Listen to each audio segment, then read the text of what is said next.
नमस्कार, मैं doctor Vijayalakshmi, assistant professor जगत तारण गर्ल्स डिग्री कॉलेज, प्रयागराज से हूँ।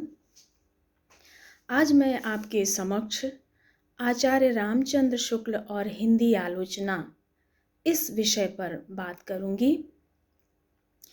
सबसे पहले प्रश्न यह उठता है कि आलोचना क्या है? आलोचना आलोच्य कृति की व्याख्या है। आलोचना मूल्यांकन की एक कला है। आलोचना कृति के अर्थ से पाठक को परिचित कराने का एक हेतु है। इस तरह से आलोचना को परिभाषित किया जाता रहा है, लेकिन आज तक आदर्श आलोचना की प्रकृति का निर्धारण नहीं हो सका है। उसका कारण है, साहित्य एक प्रवाह है, वो कोई रुकी हुई चीज़ नहीं है और उसका मूल्यांकन आलोचना के द्वारा होता है। तो युगानुरूप जैसे जैसे साहित्य बदलता है, वैसे वैसे आलोचना के मानदंड भी बदलते रहते हैं। अर्थात आलोचना का कोई भी शाश्वत मानदंड बनाना संभव नहीं है, क्योंकि उसमें परिवर्तन होता रहता है। अगली बात है कि आधुनिक हिंदी आलोचना का जो प्रारंभिक विकास है, उसका उद्भव कैसे हुआ। तो जैसे अन्य आधुनिक गद्य विधाएँ भारतेंदु युग से प्रारंभ होती हैं, उसी प्रकार आधुनिक हिंदी आलोचना का प्रारंभ भी भारतेंदु युग से ही हुआ।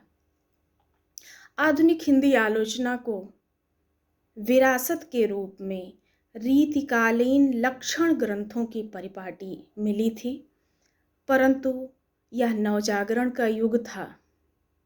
ऐसे समय रीतिकालीन लक्षण ग्रंथों की परिपाटी से किसी कृति का मूल्यांकन करना अनुचित ही नहीं, बल्कि पूरी तरह से अप्रासंगिक भी था, क्योंकि अब रचनात्मकता के केंद्र में सामाजिक संदर्भ प्रमुख हो उठा था और आलोचना, आधुनिक हिंदी आलोचना के सामने यह चुनौती थी कि ये नए प्रकार की जो रचनाएं आ रही हैं सामने, इनका मूल्यांकन किस तरह से किया जाए, इनके लिए किस तरह के मानदंड स्थापित किए जाएं। भारतेंदु युग और द्विवेदी युग में विभिन्न पत्र पत्रिकाओं में पुस्तक समीक्षा के रूप में हम आलोचना का ये नया रूप देखते हैं। भारतेंदु हरिश्चंद्र, महाबली प्रसाद द्विवेदी ने इस दिशा में महनीय कार्य किया, परंतु द्विवेदी युग के बाद जो आलोचना का हमें दो रूप दिखाई पड़ता है, एक गुण दोष विवेचन का और दूसरा तुलनात्मक आलोचना का। इन दोनों स्वरूपों में आलोचना में आलोचक की वैयक्तिक रुचि ही प्रधान थी। ऐसे समय में आचार्य रामचंद्र शुक्ल ने आधुनिक हिंदी आलोचना को एक सुदृढ़ और मौलिक सैद्धांतिक आधार दिया।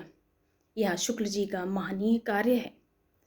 शुक्ल जी एक रसवादी आलोचक हैं, लेकिन यह ध्यान रखने की बात है कि शुक्ल जी जो रसवाद की व्याख्या करते हैं, वह रीतिकालीन रस निरूपण से बिल्कुल सर्वथा अलग है। उन्होंने रस की अलौकिकता का निषेध किया और रस को लोकमंगल से जोड़ दिया।